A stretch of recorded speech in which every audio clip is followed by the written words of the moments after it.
What is up, my fellow Helldivers? It is Thursday, which means it's patch day. This is the long-awaited, massive rework of Helldivers 2 that we have been waiting for over a month now, I think. And the player base has steadily been going down due to multiple reasons, and this patch is the one that was supposedly going to fix everything. Question is, did it? I'm going to tell you right now, most of my Discord people are like, yeah, this is freaking rad. They fixed a lot of things. They've done a lot of improvements to the game. And the player base actually went up. I think it peaked sometime today at 100,000. It might be more tonight when people start getting off of work. But the player base has almost doubled from yesterday. Yesterday was sitting at around 40, 50,000, going and saving those kids. And today it's over 100,000. So people are excited. And this might be what the game needs. So I'm not going to waste anybody's time. I'm here to just go over the patch notes, talk about what they're doing, and have some fun. So let's get into it. First things first, the general gameplay additions. They have removed the operation modifier anti-air defenses, which is every time you go to a planet, if there's only 3 stratagems available, it's the reason is because the anti-air. They've removed that completely. They want to basically go back and look at the operation modifiers in the future. Right now, there are too few of them to become repetitive, and the ones that we do have do not create variety or promote different play styles. Basically, when you remove that one extra slot, people just bring the top tier, best of the best, and that's it. And everybody kind of has the same stuff because that's the best stuff in the game. What they're trying to do is they're trying to eliminate that so people have the freedom and ability to take on different loadouts. Somebody's going to have a bunch of Gatling guns. Somebody's going to have a bunch of this. Everybody has something a little bit different. I like that. Disable the retrieve essential personnel defend missions for the time being. This is to give the mission a proper attention and care that it deserves as it is now deemed not fun enough or performing as we want it to be. So basically people just were like, we hate those missions. And I did too, for the most part, because at a certain point you just kind of stand around. There's a difficulty level where it's like either you have the A team with you, you've got your squad, and it's not a challenge at all. Basically you just have to sit there and hit the button until the counter goes down and then you get out of there. And then on the other side of things, it's so crazy. You get up to a certain difficulty, you just can't keep those people alive. So they're reworking that. Fine, I get it. Super samples. This is interesting. Super samples now spawn on difficulty 6. The reason for this change is that we feel that their existence only on difficulty 7+ forced some players to play the game on a harder difficulty than they wanted to comfortably play on. We do, however, still want a gating of them, but less punishing one. This is fine. I don't mind it as long as it's only like one. You get one super sample on level 6, and then as you progressively get into the harder difficulties, you get more and more of them. This I don't think is a game-breaking decision. I think this actually works really well. It'll allow the players who typically play on the lower difficulties to at least start collecting them. And if they have to, if you need 30 super samples, you're playing 30 missions on level 6 just to get, one apiece. That's fine with me. If they're going to grind, they're going to let them grind. I have no problem with that at all. This is my favorite thing so far. The Seif artillery stratagem is no longer blocked by stratagem jammers, which is the anti-air or anything like that, or ion storms, and is available after the mission timer ends and the destroyer leaves close orbit. This makes so much sense. You have a land-based weaponry system that once the super destroyer leaves a low orbit, all of a sudden you can't use it. It doesn't make any sense. You activated it. You have shells in there. So now I can guarantee you that at this point, I'm going to save all of those things. I'm never going to use the artillery until the very, very end of the mission, especially on those harder difficulty ones where you're really down to the wire and maybe you've taken too long, whatever. This is going to come in clutch. This is going to be a saving grace for when the timer runs down. I love it.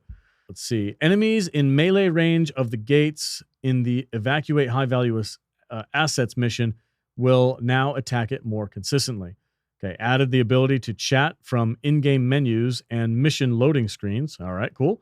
Updated some first-person crosshairs to improve readability. This I've actually seen a couple screenshots from people in our Discord who have been using the AMR or a couple of the other weaponry. Yes, the crosshairs on some of these have been vastly improved. I'm loving it. I cannot wait to try it out myself. Social invite-only lobbies are now supported. We heard about that. That's a thing now. I know that they're having issues right now with that particular thing. People are having massive game crash issues. They've already addressed this. They said there's a fix in the work. And I warned people on our Discord as well. And I just basically, it's like, look, they're going to make this massive patch rework of the game. They're going to change all this stuff. There's going to be hiccups. There's going to be issues. And sure enough, there was. I'll have to see myself. I've heard a couple of people had a really, really hard time first thing this morning, get onto the game. The social tab seems to be broken. There's issues there, but they are working on a fix. So we'll see how that goes. This is a nice one. The new armor passive for the new Warbond Viper Commandos is Peak Physique, 50% melee damage, and plus 30% weapon ergonomics. So that's 50% melee damage is fun. They're really encouraging you to get up close and personal, which I'm curious now because I've gone toe-to-toe with a Hulk or two. And if I'm rocking this passive, I'm wondering how much damage that's going to do. Planets and hazards. Let's talk about this. Spike plant. This is interesting. The spike plant that appears on certain planets has been reworked. No longer causes bleed or stamina drain if hit by the plant exploding or explosions or spikes. Now pops 3 times, sending spikes everywhere, dealing increased damage. Okay, so if you're next to it and it doesn't explode, you should be fine. But if it pops, if it senses you in the area and it blows up, okay, we've seen that before. People who play Subnautica will know that well. Fire tornadoes. This is an interesting one because those goddamn things are freaking sentient. Fire tornadoes have had their behavior changed. They should no longer feel like they are actively responding to player movement and should move more randomly. While a fire tornado storm takes place, enemy vision is reduced, player vision is unaffected. Okay, cool. So you can actually use a fire tornado as a way of kind of ghosting a patrol or something like that if you want to get out of the area. Cool. I like that. Fire tornadoes being made more random should result in more variance should result in more variance in situations players find themselves in. Tornadoes are significantly less likely to pile up and overlap on extraction points or objectives, and will generally be a bit easier to deal with. Cool. Great. I hate fire tornadoes. Tremors. This is one I don't really... I barely notice it when I'm on a planet with tremors. Every once in a while, I get staggered, and I'm like, oh, okay, and just keep going. So this is interesting. Not sure how much it's going to affect our gameplay or not. Tremors have had their spawning tweaked to be slightly more random. Tremors have had their epicenter size and range increased. These changes should result in more situations where enemies away from the player get stunned, as well as reducing how consistently the player has a tremor occur next to them. Okay, cool.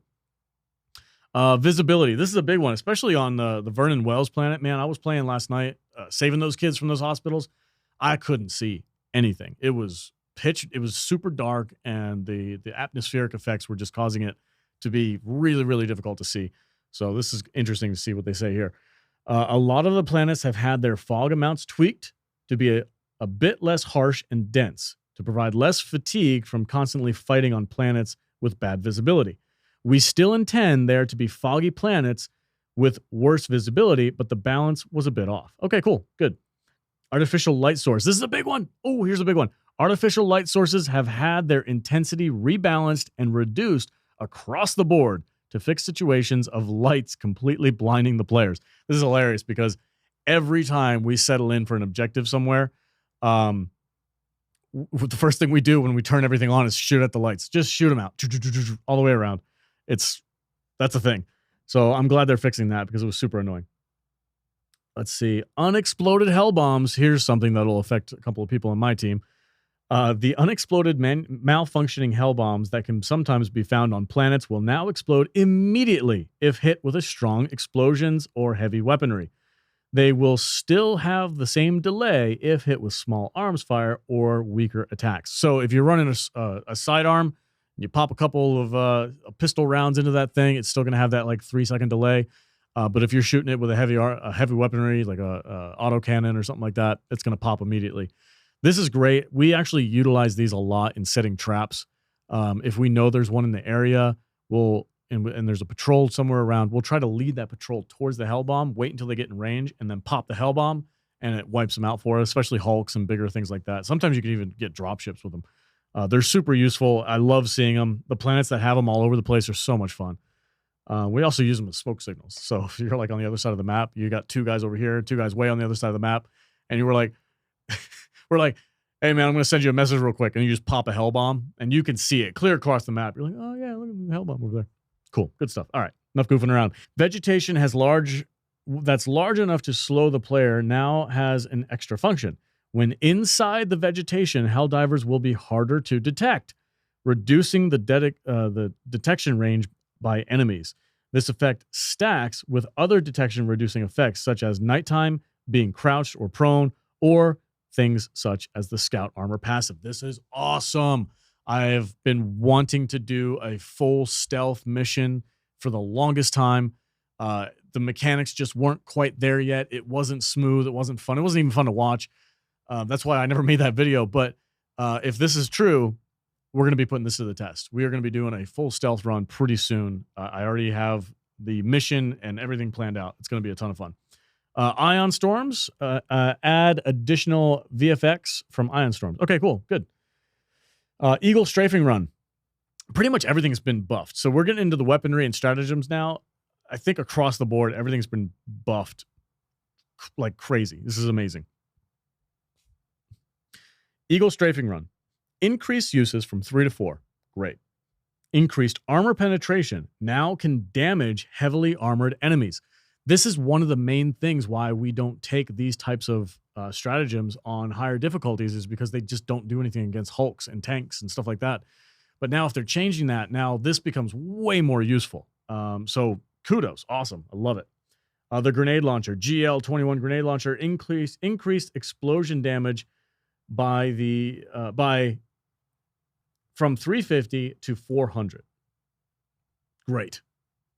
I mean, that thing was already powerful. Now it's even more. Okay, the MG206 heavy machine gun. Increased projectile damage from 100 to 150. Increased projectile damage against durable body parts from 23% to 33%. Decreased fire rate to 450, 600, and 750. Those are your 3 choices on the speed. Decreased reload time from 7 seconds to 5.5. 5.5 is still a long time, but it's way better than 7 seconds. And increased stagger strength. That is awesome. That's going to make that heavy machine gun come. It's going to get a lot more use now. I can guarantee you from about that. I've already been starting to use it, and I'm getting a little bit more used to the mechanics. Now it's even stronger and better. Great. The classic machine gun that you get when you first get the game. Decreased reload time from 4 seconds to 3.5. Okay, half second there. And increased max amount of magazines from 3 to 4. Awesome. All good stuff. Let's see. These are the Gatling sentries and the Exo 45 Patriot Exo Gatling suit. So anything that has to do with Gatling guns, you got your stratagems, your machine guns, your sentries, and your Exo suit. Increased projectile damage from 80 to 90. Cool. Increased projectile damage against durable body parts from 7.5 to 25%. Holy crap. That's massive. That's almost, wow. Okay. Okay. Let's talk about the Liberator.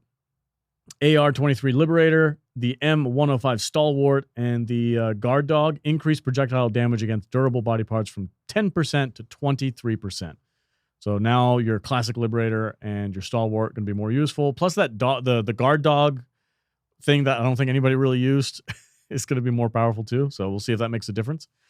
The AR-23C Liberator Concussive. Increased projectile damage against durable body parts from 23% to 35%. Nice. The Adjudicator. The medium armor penetrating assault rifle. Increased magazine capacity from 25 to 30. Great. Increased projectile damage against durable body parts from 10% to 20%. Doubled it. That thing's going to be a beast. All right, the much debated Tenderizer is next. Increased projectile damage from 60 to 95. Increased projectile damage against durable body parts from 10% to 17%. Decreased ammo capacity from 35 to 30. Okay, so you got a lower magazine. Decreased number of magazines from 10 to 8. So you have less ammo, but it's super buffed. Projectile damage went from 60 to 95. That's 35 points in favor of this gun. And then increased stagger strength. So you're losing a little bit of ammo, but in return you're getting stagger, and you're getting a massive buff to the projectile damage. Great. I think that I've heard already in our Discord that the Tenderizer is like a completely different gun at this point.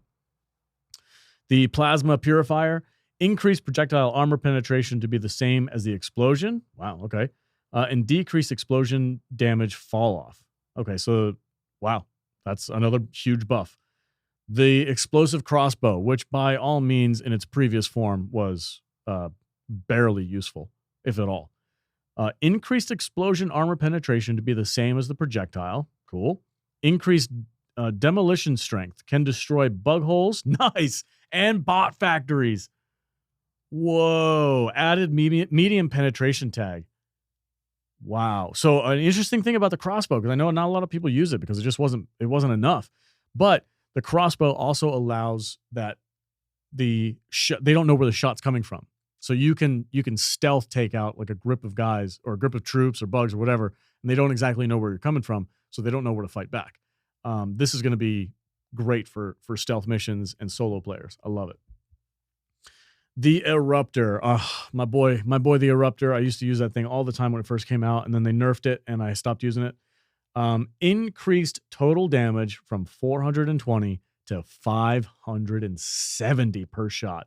That is massive. Now, they still have not returned the shrapnel damage, which is a whole nother thing. And I think they go into detail about that later on in this paragraph. But basically, they're like, look, the shrapnel is uncontrollable in some ways, and it can cause unnecessary and unwanted team kills just by accident.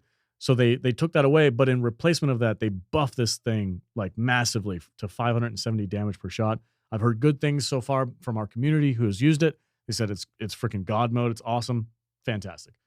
The R63 Diligence, increased projectile damage against durable body parts from 10% to 25%, over double.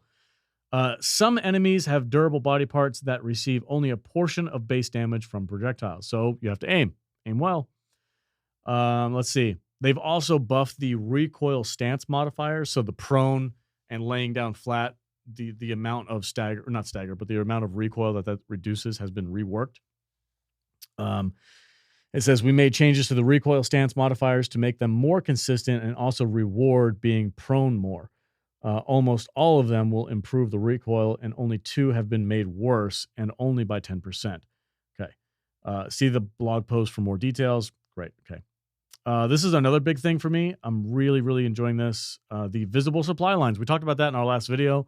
How we have to use the companion app in order to actually see where the planets connect and where we can go, and supply lines and stuff like that. That is now in game, and by all accounts, it looks awesome. Can't wait to play it like this. I hope that we continue down this route of just having more and more information on the galactic map. Here's another thing for the map too. You will now also be able to see which planet an attack is originating from, potentially allowing for the community to stop the attack at its source. That's pretty cool. So so there's a couple other patches in here too. These are more general, just fixes with some minor bugs and issues like that. They are working on the crash fixes just in general. And like I said before, there's ones that came up because of this new patch that they're already working on fixes for as well. Acid effect is now a little bit different. So from the spewers, bile spewers, nursing spewers, things like that, the effect is not as detrimental. It still slows you down, but only by 30% instead of 50%. And the duration is increased. So it slows you down less, but for longer. So they kind of reworked that just to try and help people out. I know for me, I mean, I don't fight bugs often, but those freaking hunters, when they get you with that stuff and they slow you down, unless you have a machine gun and you're just going to lay waste, you're kind of screwed. Let's see. Armored enemy balanced. We have toned down the amount of heavily armored enemies like Bile Titans, Chargers, and higher difficulties, and instead spawn more hordes of smaller enemies. The difference should be quite noticeable, and the amount should be at least 30% less than before.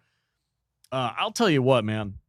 I was on a level 9 last night on saving those kids in those hospitals, and it was insane. We had 8, 9, 10 Hulks at a time. They were dropping factory striders on us. It was nuts. Somehow we managed to extract after the mission was over, but we did not get high points for it. I think we got like 2 stars. It was an insane match. But yeah, the having more of the cannon fodder type, the troopers and the jetpack troopers and things on the bot side anyway, and less of like the hulks, like because you can only take hulks down with so many things. You have to use stratagems for them, and once you use those stratagems on 3 or 4 different hulks, then you're out and everybody's on cooldown, and you still have like 3 or 4 more to go. Like it gets a little bit hectic. So I'm all for that. Sounds good. Patrol spawning is now back to how it was before patch 300. Great. With slight tweaks so that the levels are less empty if you are far away from important locations with enemy presence. Okay, cool. Stunning. Medium and large sized enemies now don't get stunned as easily. Ooh, this is harsh. This will not affect the stratagems that stun, and will mostly just affect how easily the pummeler can stun larger enemies. So they nerfed the pummeler because it was like super overpowered. It was stunning like chargers and stuff. That's fine. Well, there's enough buffs to all the other weaponry. I don't think we're going to really miss it all that much. What I'm more worried about with the stunning is with the stun grenades. So one of the best strategic moves that you can do is have at least one squad member with the stun grenades who can then stun like a Hulk, leave it sitting still for long enough, and then you can hit it with that at the weak points. I hope they don't nerf that, because that's legitimately like a strategy that we have to use in order to defeat these things. But we'll see. It says it mostly has to do with the pummeler, so we'll be all right. Hulk Scorcher. Okay, so I'm a bot guy. I have to talk about this. The Hulk Scorchers, those flamethrowers, they get you just on the toe, dead instantly. That's been super annoying. It's very frustrating, especially if you're actively moving and dodging and going away, and you just get licked by this flamethrower and you're instantly dead. Super frustrating. The Scorcher Hulk flamethrower now does less damage and cannot damage Helldivers more than 4 times per second. In addition, the Helldiver cannot be damaged multiple times by the same flame projectile.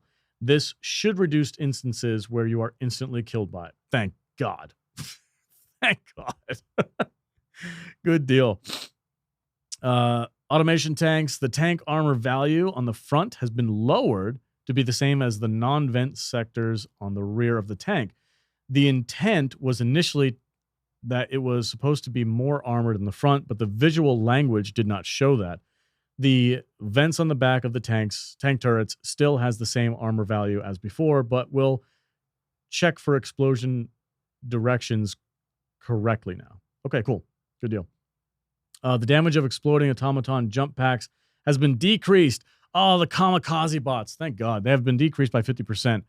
It will still set you on fire, though. Thank God. Yeah, that's another thing that was super annoying. Is like you get these kamikaze, we call them kamikaze bots, but the jump pack guys that'll run, they'll beeline it right for you, or they'll land right in front of you. And if you shoot them, they blow up in your face and you die. Very frustrating. It can be avoided, but there's just certain times where they just catch you off guard and you're dead. So that's been addressed. Cool. Great. I'm wondering if that decreased by 50%, if you're wearing the 50% fortified explosion reduction armor, how much more durable that's going to be now, because even with that armor on, I would still get freaking knocked out by these guys. All right. There's a lot of details here, guys. I think that's the majority of it that everybody wants to know about is the primaries. It looks like they're buffing pretty much every stratagem as well. We've got increased target distance for the rocket sentry from 75 to 100 meters. Yeah, the machine gun sentry's also been buffed. The cooldown time is reduced. Increased durability. This is important. So for the sentries, like anybody who uses sentries knows that one solid hit from a charger or from anything big, that thing just disappears, and now you have to wait 3 minutes for that thing to come back. Their durability has been increased from 0% to 80%. 80% durability on these things. That's massive. The heavy machine gun emplacement that you can call down, the rotation speed has been increased by 100%. So that that old like, yeah, I'll get to you eventually. Don't you move, Mr. Hulk, and then you have to shoot him. Like that's now we can actually swivel that thing. Great. Anti-personnel minefield. The explosion damage is up 100% by 100 points from 250 to 350. Incendiary mines from 150 to 210. The orbital Gatling fire rate is increased, cooldown is decreased, and the salvo per round, or I guess it goes from 30 shots to 60, so it's doubled. You've increased your fire rate, you've doubled your round, and you've decreased the cooldown time. This is going to be clutch. Precision strike cooldown time has been reduced, and it goes in at 2 seconds instead of 4 seconds. So now this is officially, as of today, the orbital precision strike is now more powerful and more useful than the 500k Eagle. Put that in your cap. All right. 110 millimeter rocket pods have also been buffed to hell. This is amazing. Increased projectile armor penetration now does 100% damage to heavily armored enemies. Increase instead of 50%. That's incredible. Now we can actually use the rocket pods against some heavy stuff. Awesome. Love it. And then they go through all the issues that they've had with bleed out, all kinds of other stuff. The patch is legitimately huge. I'm not going to go through every single line. I just want to go through the weapon balancing and the stuff that, you know, makes the playing a lot more fun and just kind of gives us a lot more. I don't know what to say, man. It just gives you more to play with and more fun to have. I do hope that my worry with this is that it's going to make the game too easy and people are going to get bored because now everybody's going to have like these super powerful weapons and you're going to up the difficulty. So there's going to have to be, the pendulum has to swing in the other direction. If you're going to make all these weapons super, super powerful, we also have to remember that the game has to be difficult at these higher level difficulties. Otherwise, people are going to get real bored real quick. So we'll see how that goes. I'm ready to try it out. We're going to go live probably, if not tonight, definitely tomorrow. We're going to do a live stream. We're going to be testing all this stuff out. Our Discord has been super active. If you would like to join our community, go to saltynerddiscord.com. We have a great group of people over there who play on the daily. We're always sharing ideas, always sharing thoughts and playthroughs. We connect. We have a chat dedicated to just people wanting to play. Say, hey, who wants to dive in with me? And we'll have 3 or 4 people jump in with them. It's great. Super fun. Thank you all so much. Really looking forward to jumping in on this. This was a long video. Thanks for watching it. I hope it was informative. I just read through the patch notes. I wanted to get this out there just to have some fun with it. But thank you guys so much. Thanks for watching. Stay salty. We'll see you on the live stream.